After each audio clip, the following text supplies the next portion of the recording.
go. Ooh. Ooh. Get that crack. Oh, that ASMR. Real close to the mic looking at boy. Ooh. Alright, tell me what you're drinking. Hold on. I think it's time. Wait, we gotta say something, don't we? Yeah, we do. It's your boys! Welcome back to Happy Hour, Quick Sixer Podcast. It's your boys, Pat Artis, Drew Pasley. And we are prepared to introduce you to a couple of beers. Right now, actually, I'm going for the full sponsor, Drew. I'm going for it. I'm just going to keep hyping them until they let me in, Damn. Knocking at the door. I knew it was some Bearded Iris ass shit. No, it is. Bearded Iris, Attention Please Double IPA. And then I also have another Bearded Iris for later, but this 8.2. Ooh. But we're gonna hit it with that Quick Six McLeod glass. Ooh! That Quick Sixers. Oh shit! All right, while you pouring that good drink, I'm gonna tell you about mine. I got an offshoot beers called Relax. It's just a hazy IPA, one of Pat's favorite looking ass. He loves hazy IPAs. This I do not know what this motherfucker. This is a 6.8, so it's not something to write home about. It's pretty good, pretty strong. Cool. That would mean it is something to write home about. Oh. What do you think? Damn, what to call out? Yeah. You got did it hit right? It hit right at home. You know what I'm saying? Love that. It's a callback. I gotta get Ari last.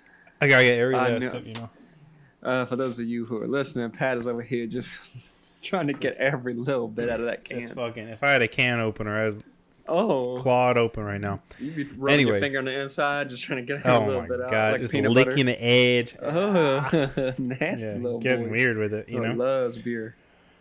Oh man. So yeah, like we said at the top, welcome back to Happy Hour Quick Sixer Podcast. We got the standard for you. A few topics, a few beers. We're gonna start it out with something that's pretty topical tonight. The NBA's starting back up. Ooh. Yeah.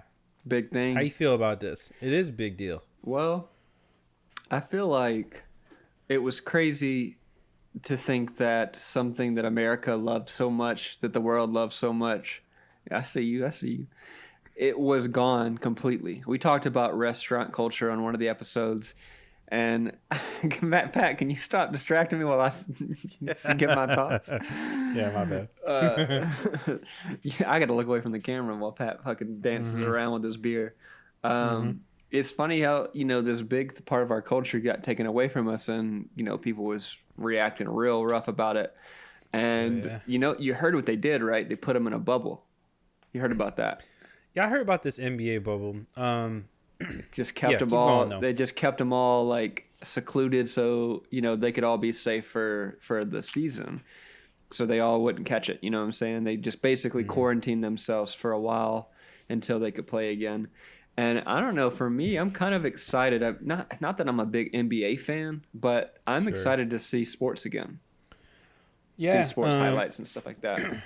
Yeah, highlight reels are the shit.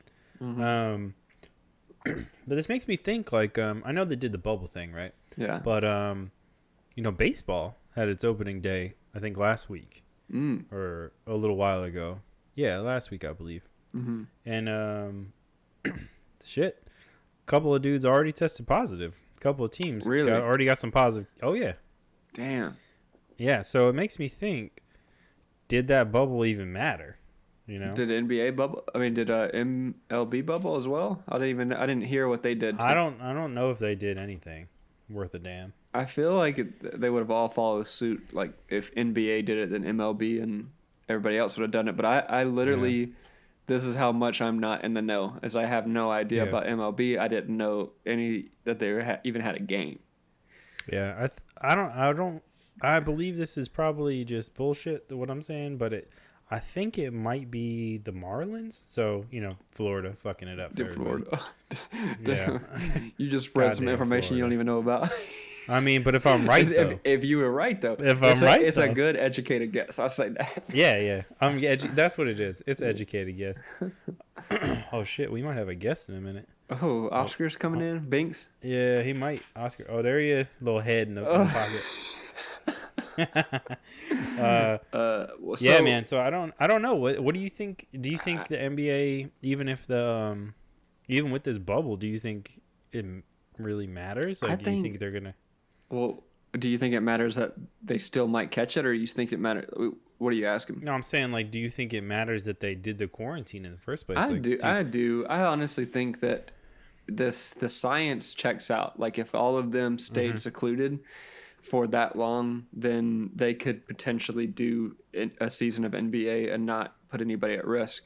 But like, that means that they got to be away from everybody, like everybody until, and then they're gonna do the shows, or they do the games like without an audience. You know. Yeah. That's what's going on. Yeah, which, I mean, that's whatever, you know. I think baseball's also doing that with, like, but I think they have, like, rendered, dude, check this out. It's like rendered fans in the stadiums, like an N64. It looks like a fucking GoldenEye game playing baseball. Yeah. It's crazy. It's like you playing Ken Griffey Jr. and it's the actual fans from Ken Griffey Jr. It's like if you had a modded background of Ken Griffey Jr. inside 2021's The Show, you know, like it was like that's fine. Your fans just like, well, you know, just fucking straight up cardboard. I heard somebody was trying to like hook up with Microsoft or somebody to try and make a virtual, like, to get people in the seats virtually. And I was like, well, what the hell? Are they going to do like a 360 camera where you can like buy a ticket for that seat or something like that? That actually, it'd be kind of sick, to be honest. That'd be sick. I'd do that. Especially if I had like that shit you got, like with like Oculus Go or whatever. Oh yeah, yeah. That would be dope. If you could look around, you go, you know, tell somebody make you a hot dog, have some beers, and that would be nice. Yeah. Maybe get like some like. You don't have to deal with like parking and trying to get back to your car at the end of the game, leaving like right before the game ends, so you can get to your car first. Yeah, you got to worry about all that. You can sit in your own chair. This guy. Oh yeah, you doing this thing. Yeah, I don't know, man. I don't know. What do you think about sports though? Anyway, because me and you, we grew up with not like. I mean, I did team sports. You did team sports. You were you were swimming, but like really, we were skateboarders. You know. Yeah. So like, by the time we got to college and stuff, we weren't really into team sport. I wasn't. I mean, were you into like basketball and watching, you know, football and shit like that? No, not really, especially around that time. No. I think, well, like as a kid, no, I played all sorts of stuff. I didn't do swimming until high school. Yeah. But yeah, I was, you know, just baseball, really. Only team sport I really did that I liked. Get into. Yeah. And then but I'll tell you what, I'm not sitting down and watching a baseball game on TV. Like, that shit is boring. It is as boring as golf. Yeah. And, you know, golf is super fun if you're going to play. Yeah. But, I told you I don't know. I went and saw Tiger, right? Did I tell you that? He had before the pandemic, like right before it, he had a charity event and got to see him play. He didn't do well in that particular tournament, but let me tell you this one little quick story. We were following him, like going to every little hole that he was going to so we could see him play. And like, dude, it was weird. Speaking of crowds and shit, it was weird because there were other famous people on that course. But if you went to a hole that Tiger was on or about to be on, it was filled with fans, like filled. People watching him. And I was like, holy shit, how does this dude play like this all the time with everybody watching him? And he walked up. For some reason, I got lucky and I got like right in this spot on a tee box. And he starts walking up and they move the fence just around like the little rope thing fence so he can walk through. Yeah. And it was like right here on me, like next to me. Oh, and he walked right past me and I was like, man, I should like fist bump him or something, like, you know, whatever. Yeah. And then all of a sudden this woman who was right in front of me puts her fist out and like gives him a fist bump, and I was like, she just stole my fist bump. She just stole my... You didn't say it out loud, did you? I didn't say it out loud, but I felt it. I was like, she just stole my fist bump. She stole your idea. Well, it was a brainwave. She hit your brainwave. She knew, and she was like, bragging to everybody, her family and shit. And I was like, oh, you stole my fist bump. Could have been you. Could have been me. I could have gave him that good luck. Up. Anyway, that's a tangent, but I don't know. I'm the same way as you. Like, I could get into basketball or something. Like if somebody's really like watching or whatever, and I could have a few beers or something. But I never like got into like fandom. Like I couldn't like rep a team real hard or anything like that. Yeah, I mean the only time I got into watching like pretty regularly, maybe any sport on TV at least, was when we were going to U of M, and it was our freshman year there, maybe sophomore year, and Derrick Rose was playing for U of M, and they went to the championship. I think I watched the whole finals, like all of that stuff at the time. And it was weird. Like I was working at night. They had like night games and shit. So like we'd all like sneak off to the break room, try to catch a few minutes. It's really, really hard to do when you're working at FedEx in a giant airplane. I bet. I bet. But I'll never forget when they lost. And I swear to you, like the fucking city shut down. Like, and like watched these like final minutes of this game. And like when we realized we were gonna lose, everyone was like, fuck, man. Fuck this dude. Yeah. It's like, I was like, you didn't know what he had to do to get into that school either. We about to get it real bad. I feel like Grizzlies, it was like some really epic moments, being a fan of theirs. I guess I could say I was the same way as you. Is like I got into the Grizzlies because I was at U of M. But like, I mean, I went to maybe one or two games. It's not like I was like big into it, but when I did get into it, it was either very heartbreaking or like epic, which is basically what every team has. Yeah. I mean, I guess, I was in the same boat with the Grizzlies. My buddy, shout out to Joey, was the floor announcer for the Grizzlies for a long time. Oh, sick. Yeah. And we got to go. He got us fucking courtside. He got us in there. Well, no, close. Not courtside, but he got us like really good seats a few times. And one time we went up there, and I was working in Jackson, Mississippi at the time on the show, and I was like, "Yo, Joey, can you hit us up, get us some tickets for this game?" And he's like, "Oh yeah, absolutely." And I was like, "All right, cool. We'll be up there tonight." So we drove up there. It was like, hour and a half, 2 hour drive or something. And we get there and we show up to the Forum, and there's a line because, crazy line because the game's the stadium's about to open. And they open like an hour, I think, before tip off or something. And we knock on the door, and a security person greets us and was like, "Hey, we're supposed to meet somebody here." And she knew what we were talking about.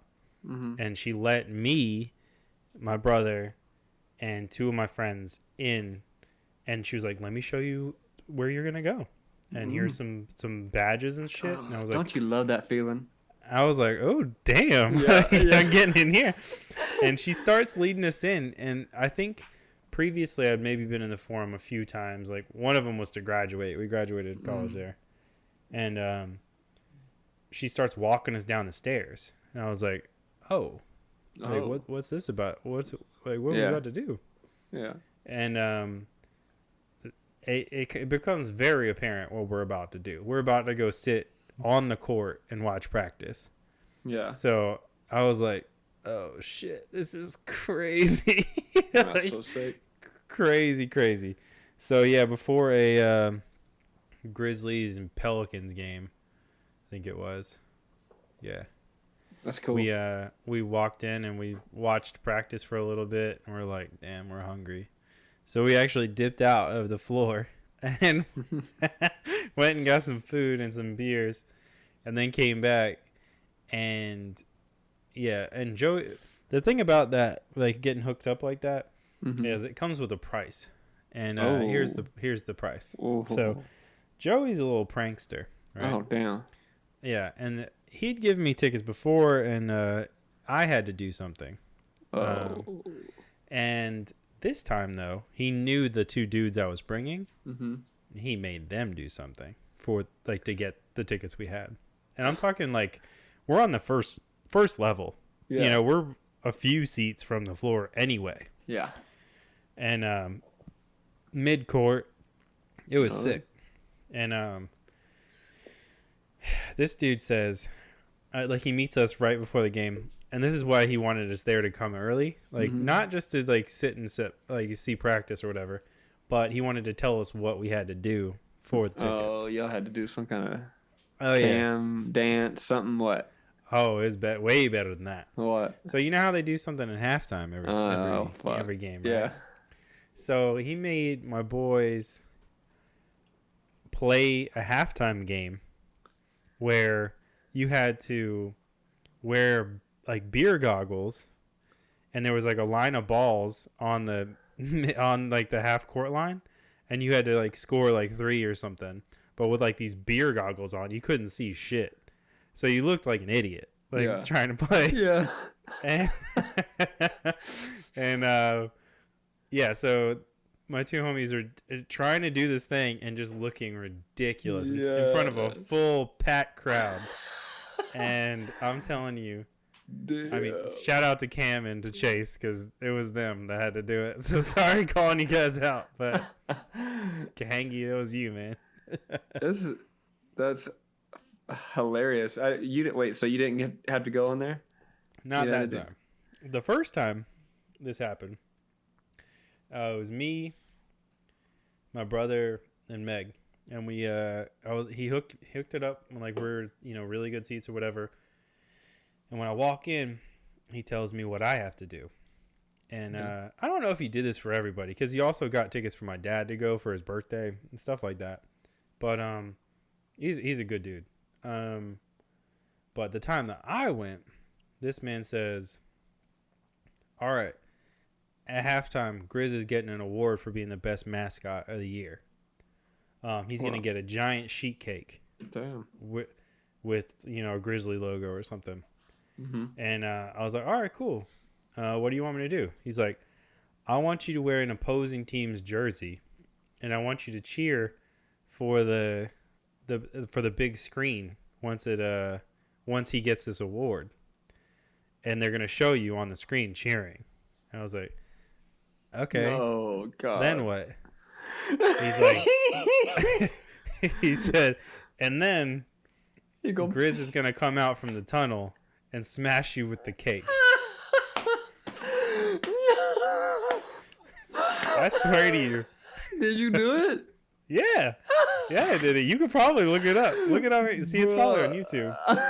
I'm telling you, this man almost knocked my ass out with that fucking cake. There was thick cardboard on the back of this cake because it was a big old sheet cake. This man slammed that shit straight to the cardboard in my face and knocked me to the wall. Like, hit me with this shit. I had to be guided out by a person because I couldn't see anything.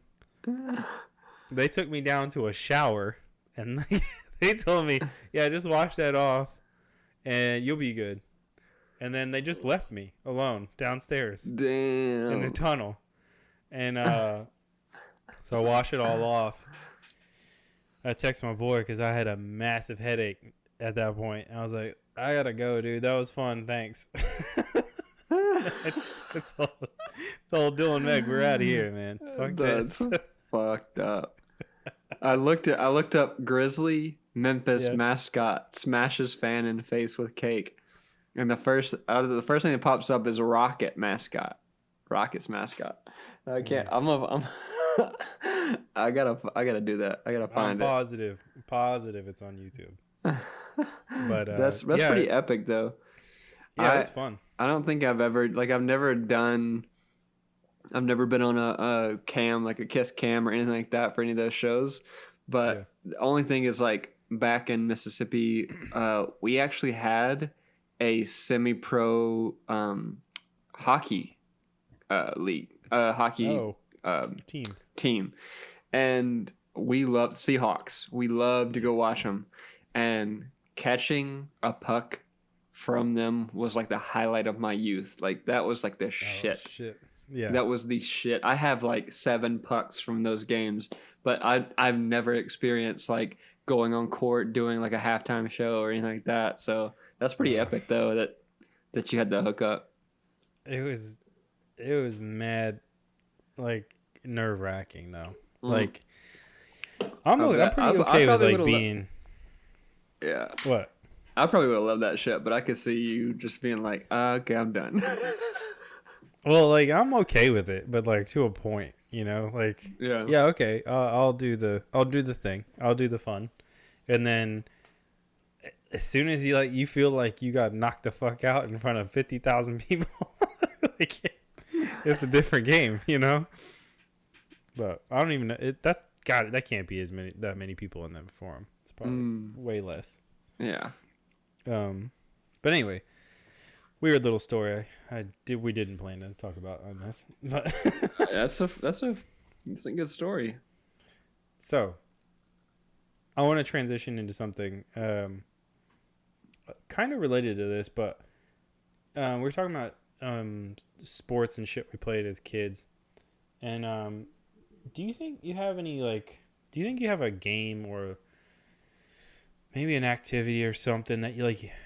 You know, you grow up and you just can't, like, it's not there anymore. Like, you don't fucking play dodgeball anymore, you know? Like, grown-ups do. I know there's, like, dodgeball leagues for grown-ups, but, like, you're not just, like, when in your youth, you're hitting some kickball, some dodgeball, like, weekly, probably at school, in the gym.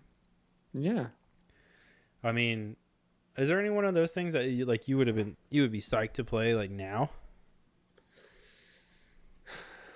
Well, you mentioned dodgeball. That was always pretty epic. Like, it was kind of weird that was like a standard for PE. You know, literally a game for kids to smash the fuck out of each other with a ball. That did pretty not violent. It was pretty unforgiving too, because like those balls. Yeah, they were rubber, but they had those ridges on them. Yeah, those, they like, did. hex. They'll like, burn you. It will mess you up. I was always pretty athletic, so like I loved any kind of PE, pastime. Yeah. Let's see, dodgeball. I mean, skateboarding always comes up, but I'm still, still trying to skateboard. Yeah. I honestly, like, what made me the happiest, like the most fun shit to do, was like playing Super Nintendo, like before N64 came out. Oh yeah. Like that was the shit. I know that's not like a school thing, but like I remember coming home and playing Super Nintendo all the time, and yeah. So I fucked with that old school Mario a lot. Yeah. Well, you're a Mario World's the best Mario ever person. No, I'm not that. I'm saying you're not that guy. Mario 64 is the best Mario ever, but okay. let's just be real. All right. Yeah. No, I mean, yeah, Mario 64. I mean, 64 came out and I was so young, but I'm thinking like before that, like back before 64 came out. Actually, let me change my answer. Do you remember wall ball? Okay. Yeah. Wall ball. Wall ball was dope. I fucked with wall ball hard. I liked street hockey. I liked a bunch of stuff. I swear I was like the sportiest little fucking kid. I did everything. Yeah. But wall ball, that you would play that and then people would see you playing and join in. Like that shit was like, because like if you did it and it bounced or something, you had to go touch the wall for the other person. Before the person that grabbed it could throw it and hit the wall. Yeah. That was so, man, I haven't heard that game and I haven't heard anybody talk about that game in years. I didn't think about it until right now. Since you brought it up. But that's what I'm saying. Like there's random things like that. Like shit. I really liked that game. That was fun. Yeah. I mean, there's not much for kids to do like that. I feel like kids were very innovative, you know, like to try to come up with games and do. That's true. I don't know. I think you know, it's kind of like I miss, but and also kind of bums me out.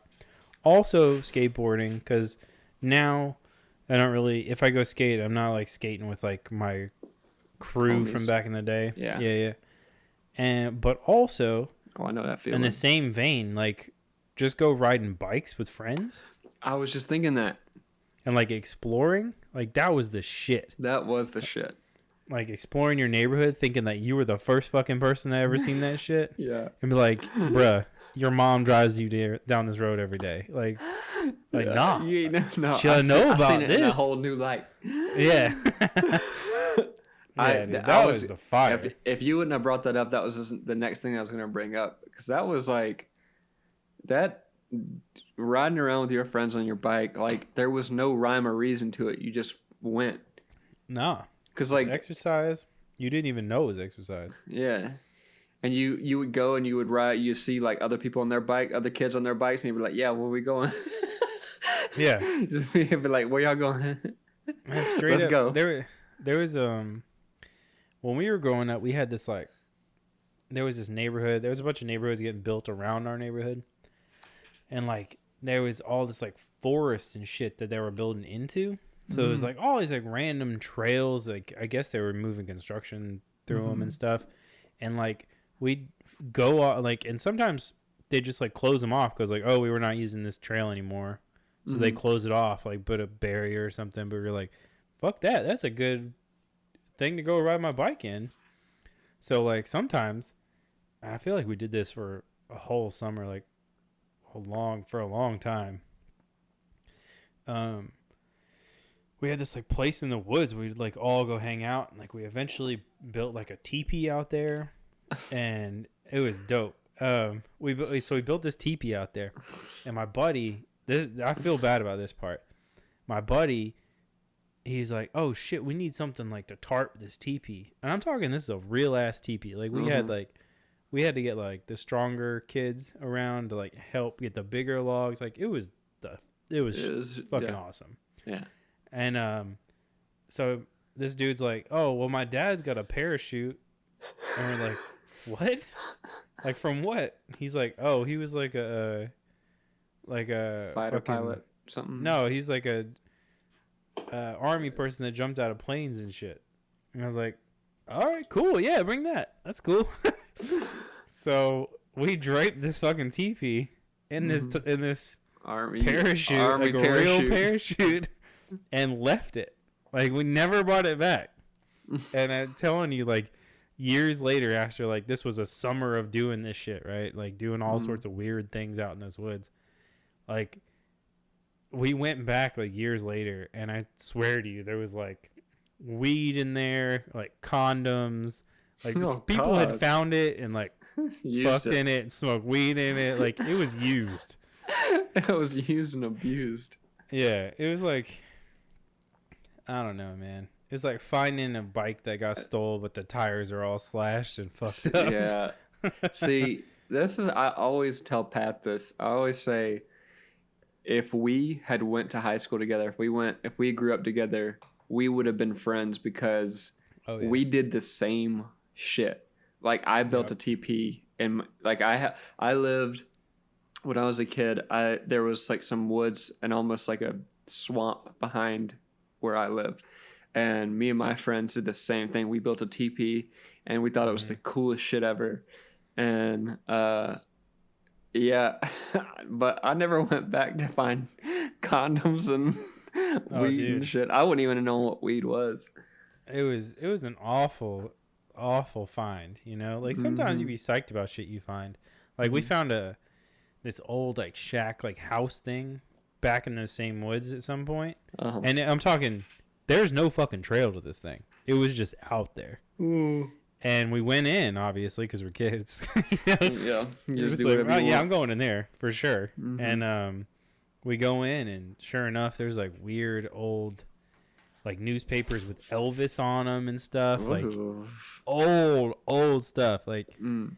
and I feel like I kept one of the newspapers. Like, oh, this is dope. I'm gonna keep this. And like, bad move, bro. Oh, like, why did I do? I don't know. You'd be touching all kinds of nasty shit. I know. You know what? I'm a germaphobe now, but like back in the day, I didn't give a shit.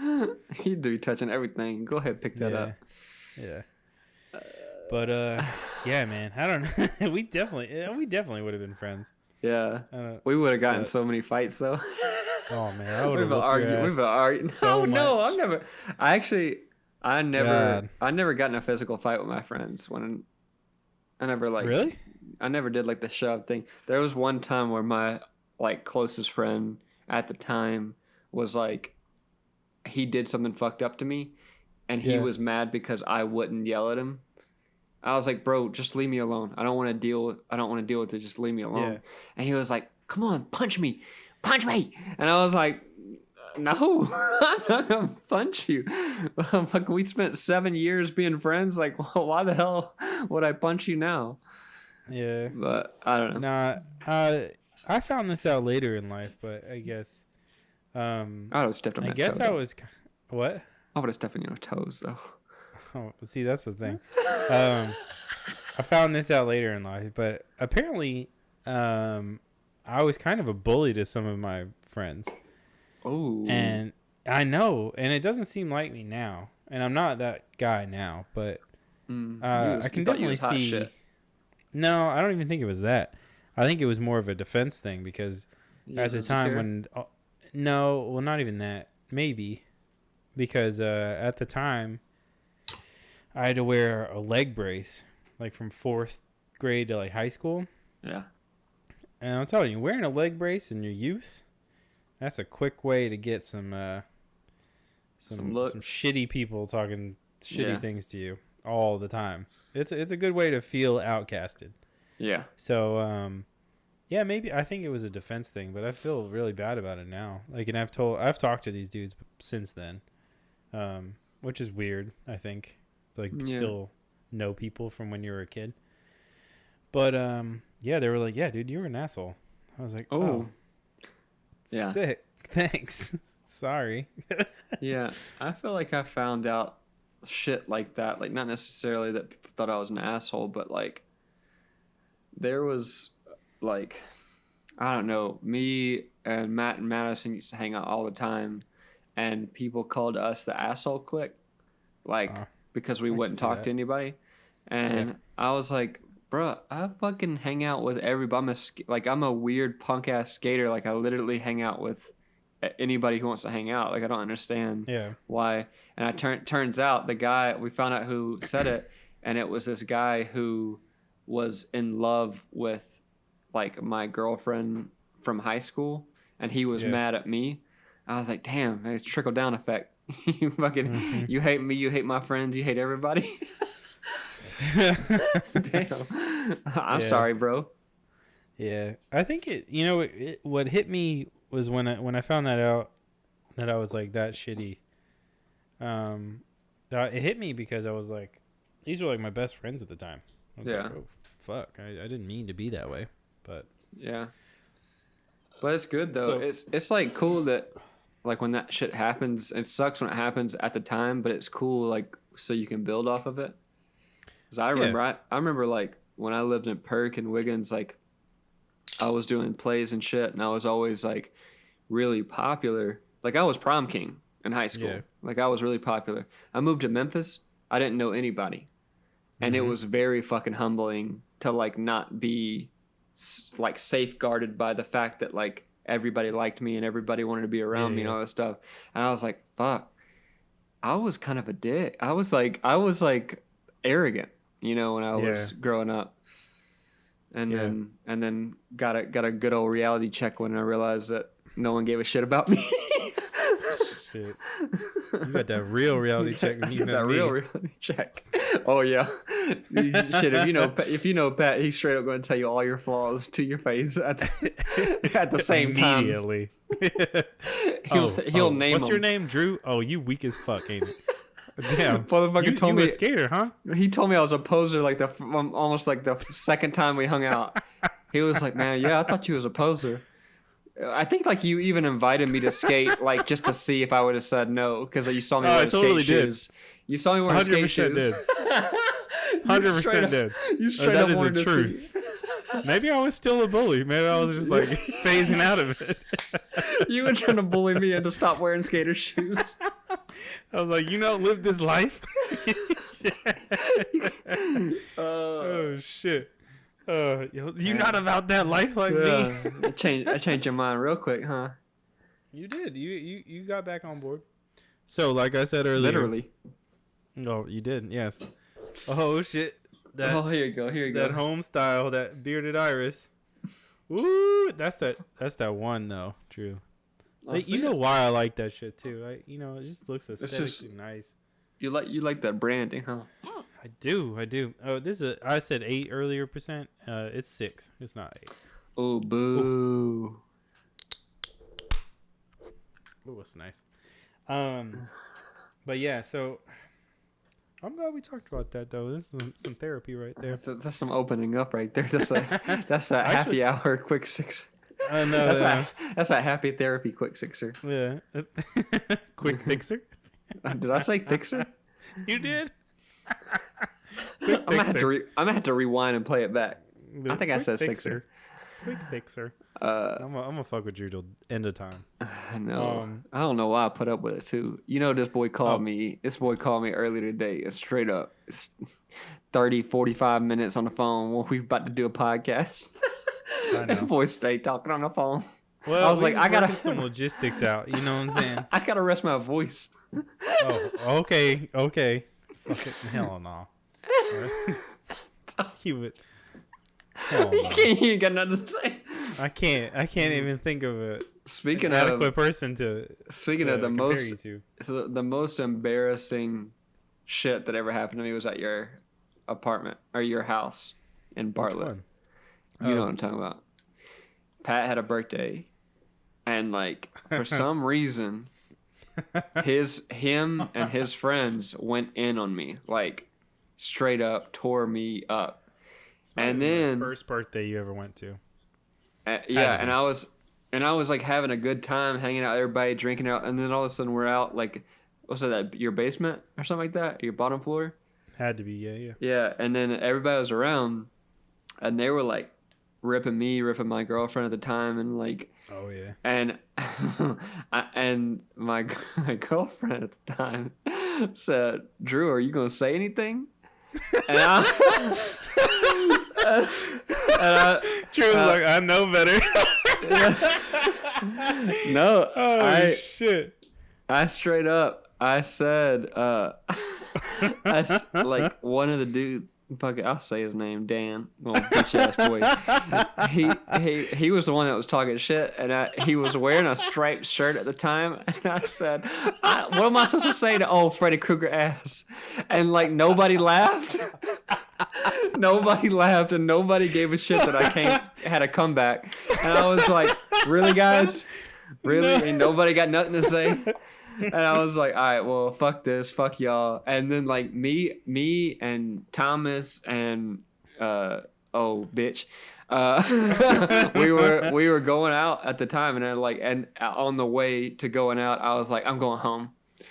I'm going home. You went home? Yeah, I were that bummed out? I was so bummed out that I didn't even want to go home. Yeah, I didn't want to go out.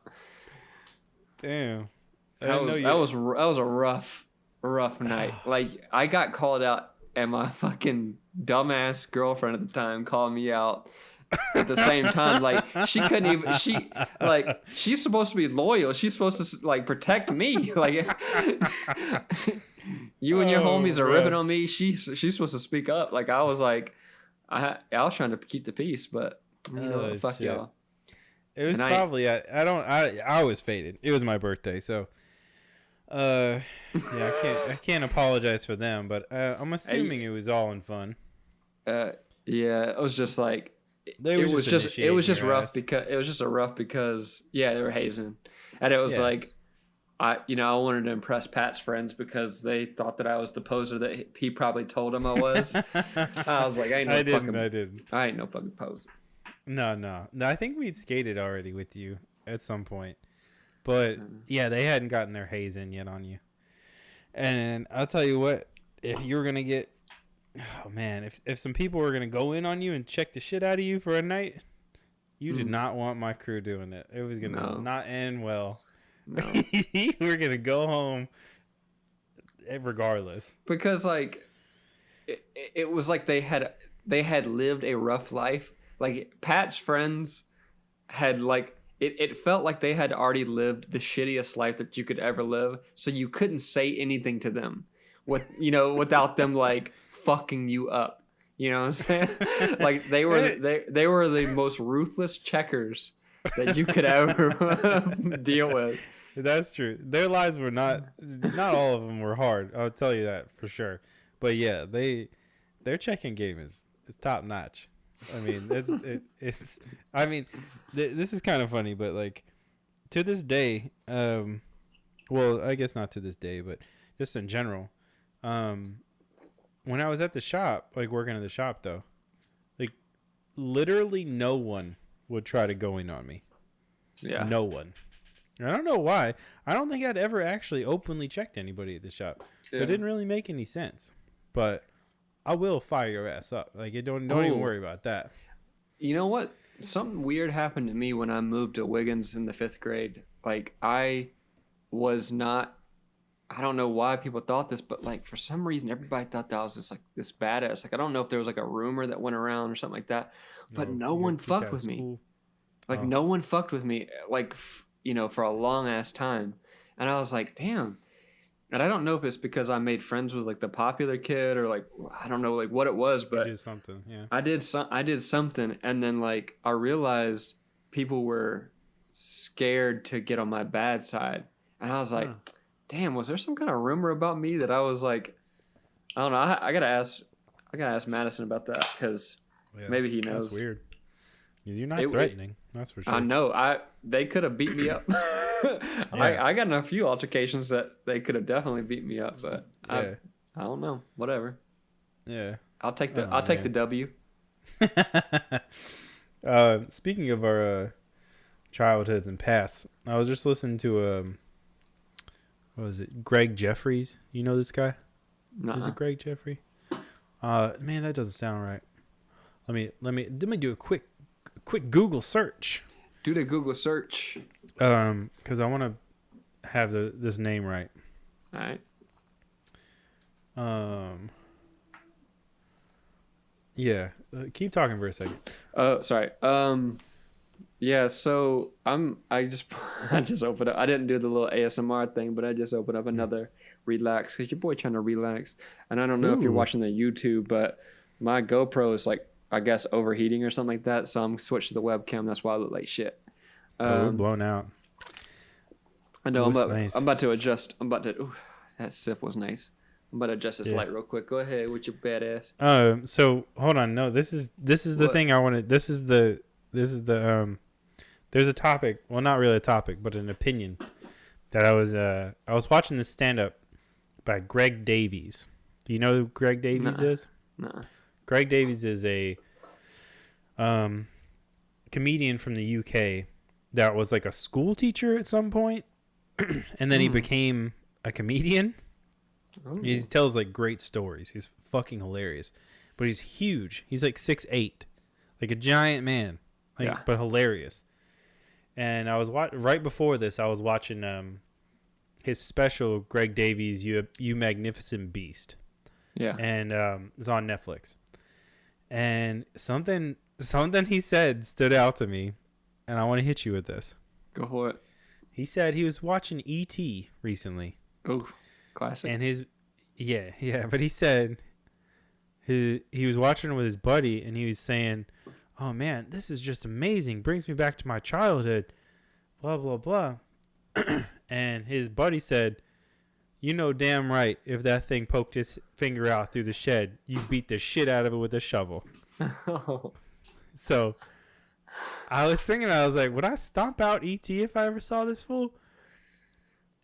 And I'm not sure that I wouldn't. I don't know. If a glowing finger brown like wrinkly. It kind of looks like a Kind of looks like a booger. yeah, like a big ass, but a dust one. Like you got like a lot of dust dusty in booger. there. Yeah, but he came out there glowing finger. He looked like a Twix.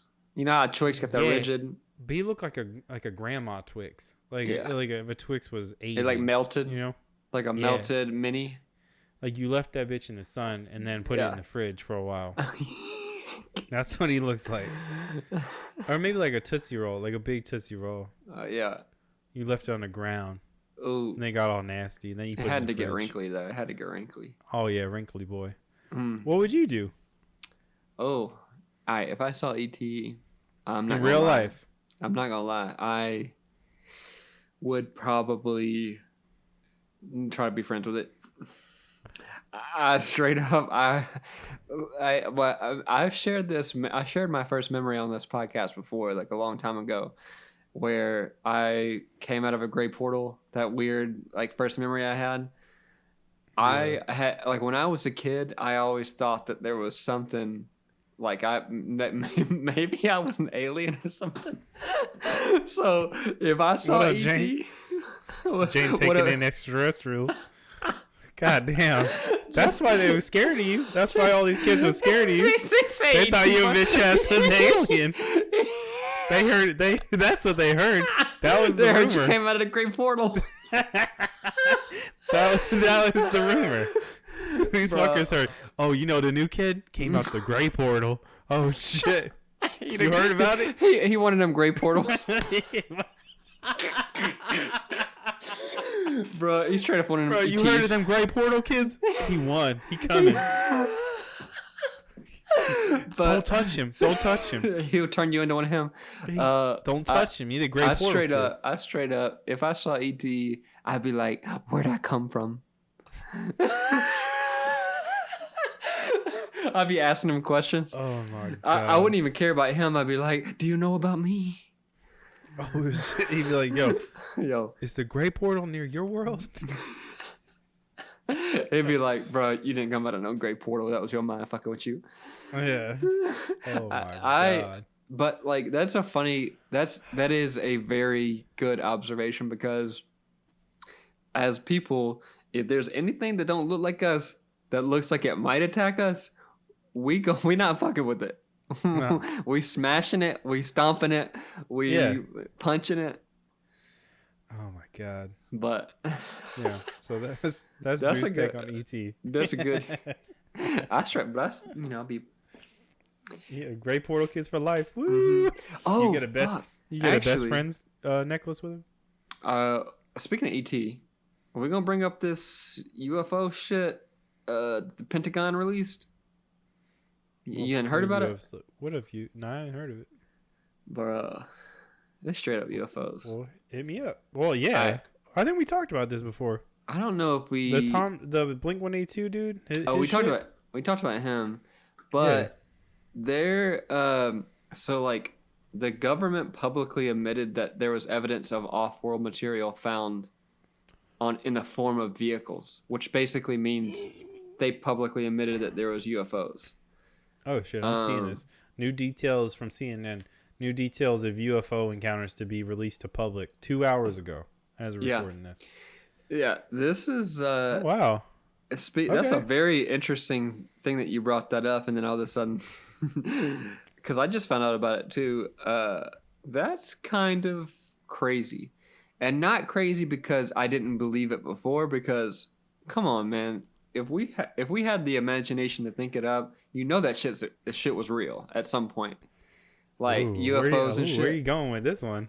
I'm just saying, like, are we going Hogwarts deep? Or are we going? Not Hogwarts. Where are we going? We going Star Trek deep. We going Nessie?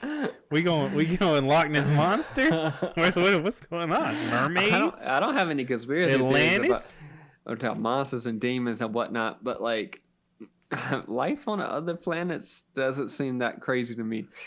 And I will say that, like, there has been so many like, speaking of, we talked about Unsolved Mysteries, and you saw that episode with the UFO encounter. You remember that? Oh, that shit was real fuck.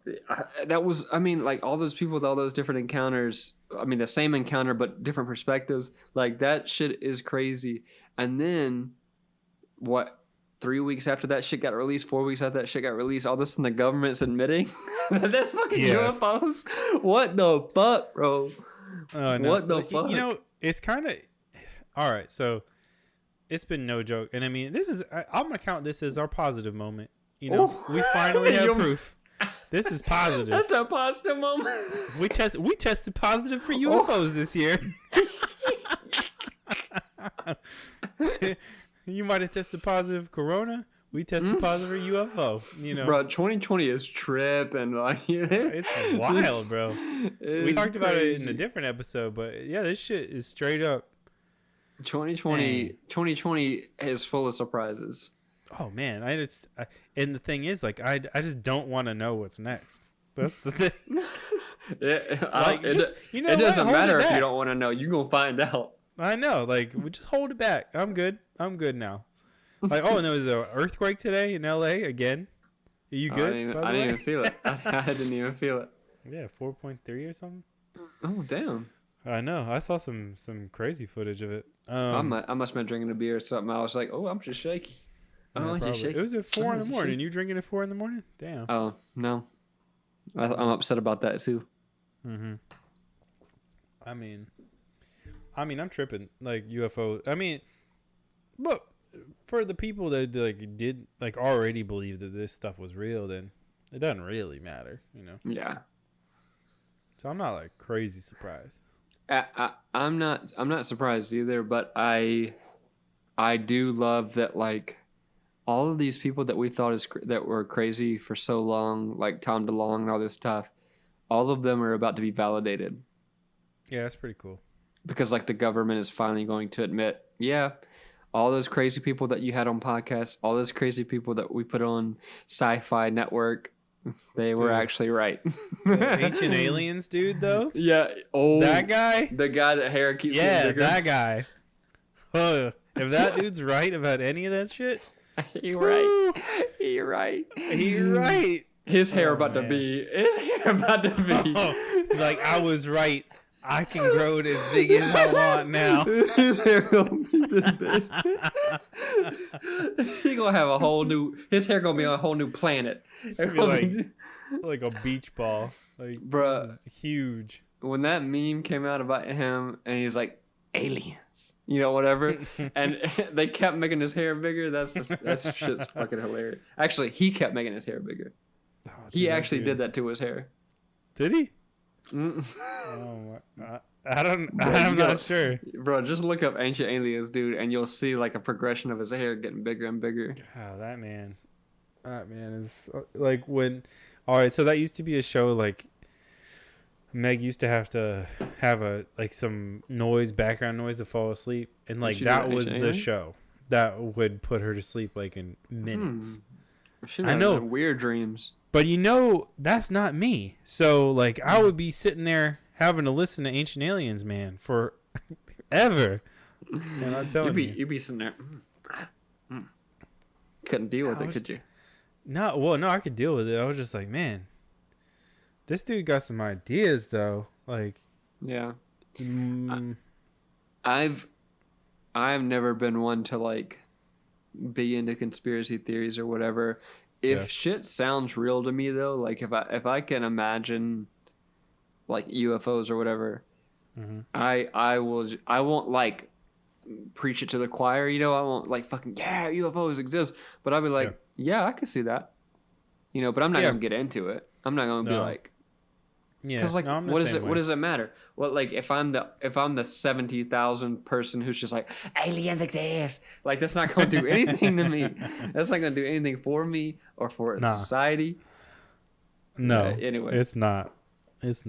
All right, so let's switch gears. We got a couple of random pickup topics we gotta run through. First of all, where are you at with Last of Us? I haven't done anything since the last time we talked. Okay, Drew's not doing shit. I picked back up today. The Ocarina of Times? That Ocarina of Times. Damn. That Legends of Zeldas.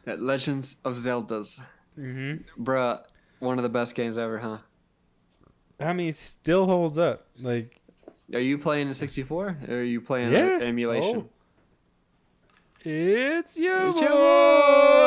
Ooh, with the purple, with the clear, atomic joint and the rumble.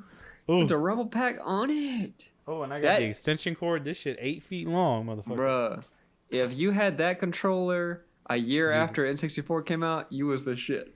Oh yeah, you brought that to the sleepover. You was the shit. Yo, let me try that. Let me try that controller. Let me play that controller. That clear controller though, wasn't that the shit? It's the shit. We were talking about games earlier. Anyway, I'll let you go ahead and talk about Ocarina of Time. Oh, was so I got into this little fit where I was playing a lot of 64 games at the start of the quarantine. So I ended up like I went really in on it, like 120 starred Mario. Oh, you love it. I know, I really do. I'm really good at it too. Really quick at it. There was a time I was playing it at Drew's house, and every other second he's like doing the star noise, and Drew's like, "Damn, do you just know where they are? Like, what's going on?" And cheat codes. And no, I did that, and I did fuck. What else was I playing? Oh, I beat Diddy Kong Racing. I haven't done that since I was a kid. Damn. Yeah, that was a weird one. That game is hard as shit in some spots. You know, I want to say one thing. You know that I didn't know about the Yoshi until you told me about it on 64? Till 20 years after it was out? Damn. Isn't that crazy? That's insane. I didn't beat 120 stars when I was a kid. I didn't do it until later in life. And you told me about the Yoshi thing, and I was like, what the fuck? Yoshi up in this bit? Anyway, go ahead. Continue. Yeah, spoiler. Come on, ain't not a spoiler. That's Mario 64. That shit been out since our audience was 10. Some of them weren't around. Shit. Yeah, no, did that. Played some Pilot Wings. Went in. Pilot Wings. Wait, Pilot Wings 64? Yeah. That is the hardest fucking shit ever. It's so hard. It's so unforgiving. You land just like a centimeter off of the middle. No, it don't count. But, bruh, the music though is so relaxing. I'm just like flying the fucking jetpack thing, like yeah. Yeah. I'm like, fuck yeah, I do this. All that music, the scores of those games are always like that, like yeah. You about to go? You about to do something? No, I'm about to. You about to play something? No. He over here going through his games. He about to show me something. Man, Pilot Wings though, that was the shit. I even got it as an adult. Like I got a 64 when I was like 26, 27 for Christmas. And Pilot Wings was one of the games that I had to play again because that was so fucking fun. And I remember that was like a time where I was trying to drink beer because Pat got me into beer again. And so I started drinking screwdrivers. I was drinking vodka and orange juice, and I was fucking playing Pilot Wings. Hell no, you get faded. I was getting faded and playing that game. It was so hard. It's so hard. Speaking of Pilot Wings, you got Nintendo Online, the online service. They have the Pilot Wings for Super Nintendo. Oh, that even shit harder. Is hard as fuck. That one is difficult. I've tried to play that shoot. Yeah, and so these are the other games I started trying to play. Donkey Kong 64. Hard as hell. Well, just long. It's got too many collectibles. Started to run through GoldenEye, like the campaign. And I started playing Majora's Mask for the first time. Damn. Yeah, so that I've never played it before and didn't really know much about it. But Ocarina of Time is better, right? Yeah, hands down. Okay. Majora's is just really weird. Like it's just a strange game. It's fun though after you get into it. But Ocarina is on a different level. So when quarantine started, I was like, you know what? I'm gonna start this over. I'm gonna play it all the way through. So I deleted a file and started playing it got all the way to Adult Link, Mm. and spoilers, you become an Adult Link, and for a 22-year-old game, and then I was like, you know what, I'm good. Stop playing it. Oh. And I don't know why. I just stopped playing it until like today or yesterday. And then I was like, you know what? I'm gonna pick this back up. So I started playing some more, and then today I beat one of the temples, and I was like, damn, this game is just good, man. Yeah. Just good. So the question is, talking about this is, what what game do you think is going, like, Nintendo needs right now? Because the Animal Crossing was a huge hit because of this quarantine, and there's nothing on their slate for the rest of the year. Like, what do you think is going to be? What is the thing that they need that's not there yet? They need that Breath of the Wild 2. Like, they had hinted at that it's coming soon, and imagine the Switch would not have been what it was without Breath of the Wild. I'll say that, and I believe it 100%. If they want to continue with like what they're doing with Animal Crossing and all their other games, like they have really good games for the Switch, like even Overcooked 2, like that shit. Like they know how to market to every audience. If they had Breath of the Wild 2 come out soon, it'd be over. Like all consoles would be like, well, we tried, Yeah. You think it would affect the new next gen? Yeah. I mean, you're talking about like the next generation console? Yeah, like, do you think it would affect sales on PS5 and Xbox Series X if Breath of the Wild 2 was released in the same window? Like, you think people would buy Switches instead to have that? Honestly, actually, no, I don't think that particular.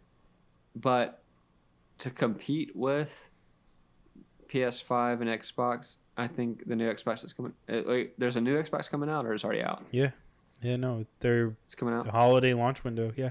Okay, so I would say they would need a new console to compete with that, but I think that Breath of the Wild 2 is what they need to keep people interested in the Switch. Like, I don't know if they're going to compete with anything new, because I don't know if a Switch 2 is really going to beat PS5, because PS5 has been like showing some graphic shit that is unreal, and Nintendo's never been known for like really good graphics, like never. So like compared, I'm relatively speaking, like compared to like PS5 and Xbox. So like, if you're the type of gamer that likes to like feel like you're really immersive into it, like, yeah, you want PS5 or whatever. But I would say if they had Breath of the Wild 2, it would keep people interested in Switch, because most of us has played Breath of the Wild twice. We've already, and I mean, once you beat Ganon, it's like, okay. That's exactly what happened to me. As soon as I beat Ganon, I was like, okay, I don't need to do all these side quests. Yeah, which waited sucks until the end. Which sucks, because like it's so fun. This is such a fun game. So I'm glad you mentioned a next generation console. What do you think? I wanted to talk to you about this. What do you think Nintendo has to have for a next? I mean, we've already established they don't give a shit about like graphics or any of that kind of stuff. What do you think they have to have, like, going forward? Because I mean, this series, you mentioned that you didn't know that there was a new Xbox. New Xbox is more powerful than the PS5. Yeah. Oh yeah, I remember that. And it's got Game Pass, which is like the best deal in gaming ever. Yeah. So, and PlayStation doesn't have shit like that. Nintendo doesn't have shit like that. Yeah. Nintendo's never been focused on being like the top tech thing ever. No. What do you think they need to have? Well, if they stopped doing the subscription thing, like if you could do their subscription or whatever, like if Nintendo's subscription was free and the nostalgic games were free, they would probably get a lot more people buying Switch. And what's $9 a month compared to someone buying, like a bunch of people buying like a $300 console or whatever, like, I don't know. I think it could go both ways, but Nintendo's games have never really competed with PlayStation or Xbox games. They're always completely different. Mm-hmm. To me, it always feels different when you're playing a Nintendo game versus a PS4 game or whatever. So like, I don't know if that's the move. Like, I don't know if a console that handles better graphics is their move. Like maybe a VR situation where you could play Mario 64 in VR. Like maybe that could be a pretty cool thing. Like imagine like jumping into those paintings and playing those levels that we used to play. Like if you could do VR, like for the nostalgia of Nintendo, maybe That'd be pretty crazy. that'd be pretty cool. Like to go into that world of 64, because like fuck, actually I'm like, now that I'm saying it, like imagine being in that castle in that world, in VR. Would you throw the penguin off the cliff in VR? I'm straight up. I take them out. If it's for the stars, it's for the stars. This is for the stars. Oh shit! But like, I don't know if VR is that move, because they've never been into graphics. Like, they've always just been into that like story. Yeah, and I mean they kind of played around with VR when they did the Labo. No, with the Virtual Boy. Yeah. I don't know about this. Oh yeah, look it up real quick. All right. It's this thing that they did after the Game Boy and in between the 64. Or no, yeah. Yeah, no. Yeah, it was a thing that they did in between the 64. It's this weird like stand up like console where you had to like look in. It was like a tabletop type of deal. You had to like look into it, and it was like red and black, I believe, like maybe red and green graphics. Super weird. I think it's called the Virtual Boy. Yeah, I'm pretty sure. I don't know. After a few years, yeah. So look it up. Actually, there's a good YouTube channel called The Gaming Historian that does stuff about this type of thing, and yeah, man, look that up. It's pretty crazy.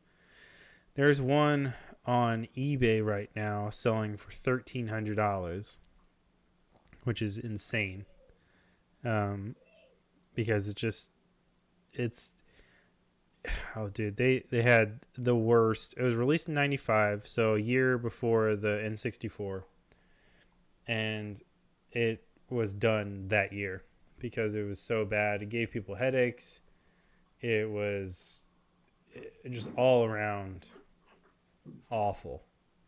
And I mean, to watch it, like to look at it, it looks weird. Like, I don't know. But yeah, man, the Virtual Boy is something else. It's crazy. Cool. So, yeah, Virtual Boy came out in 95. It was like a weird, I was telling our audience that it was like a system they released in 95, a year before the 64, and it was done that year. Like, they only did a few. There's only like 20 something games for it. It's crazy. That's weird. Yeah, so it's like this collector's item. There's one on eBay right now for $1,300. Oof. Yeah, it hits hard. I ain't trying to get no Virtual Boys. Nah. Uh. Anyway, I think that the Switch, they're gonna eventually have to do a Switch Pro or something. Switch Pro. Yeah, I think they have to do something that can handle games that are, probably PS4 or ish as graphically good, you know? Yeah. Like they got to. And if they don't, I mean, but that it puts them in a weird spot because, like, do you want to see like a photorealistic Mario? Because I don't think I do. No, I mean, he's not that guy. Yeah. You can't put him in a real fucking suit in a real like Nah. jean. It'd be weird. You got the big nose, everything. Yeah. I mean, can you imagine Luigi? Damn. Damn, tall boy. Tall boy. Or Waluigi? Ugh. Yeah. But you know what? I feel like Nintendo does do, like, even besides our opinions, Yeah. Nintendo always finds a way to catch your nostalgia. Like, they will create, the Mario Odyssey. They'll create the new Mario Kart. They'll create, like, those games. They find a way to, like, make them relevant today and still make you feel like you're playing that character you love or that game that you loved when you were a kid. Yeah. Which if they can continue, I guess that's my real answer would be is if they can continue to do that with the next console, like if they can make you feel like, oh, you're still a kid, like don't worry about it, don't worry that you're in your 30s, like you're still a kid to us, then they've done their job. Yeah, I think. Yeah, I think that's on the nose. If they can just continue to make you have fun, because like, no one's playing Mario Kart for the graphic or like for no it. They're playing it because it's like it's the shit. It's super fun. Yeah, and it's like a fun party game. No one's playing it because it looks like a photorealistic F1 car or something like that. Yeah, and think about it like this, because PlayStation, Xbox, they keep catering to people our age. Like, when they were catering to us when we were 14, they're now catering to us as 30-year-olds. Like, they know that PlayStation's market is us. So they're creating games that, whatever. Nintendo is like, fuck it. We got these kid games that we know you'll still play because they were awesome when you're kids. They're awesome now. Like I feel like that's the upper hand that Nintendo has over the other consoles. Yeah, their games are. I know ASMR burp looking at. Yeah, there's gonna be their games are always gonna be good. I think that's their winning card. Like it's their games are never gonna be shit. Yeah. I don't know. But if you guys got anything to say about that, then, hit us up, quicksixerpodcast@gmail.com. Drew, I don't know. You got anything else you want to talk about? Nope. All right. If this is your first time joining us, thanks. That's cool. If it's not your first time, still appreciate it. This has been your boys, Pat Artist, Drew Pasley. This is Happy Hour, a Quick Sixer podcast.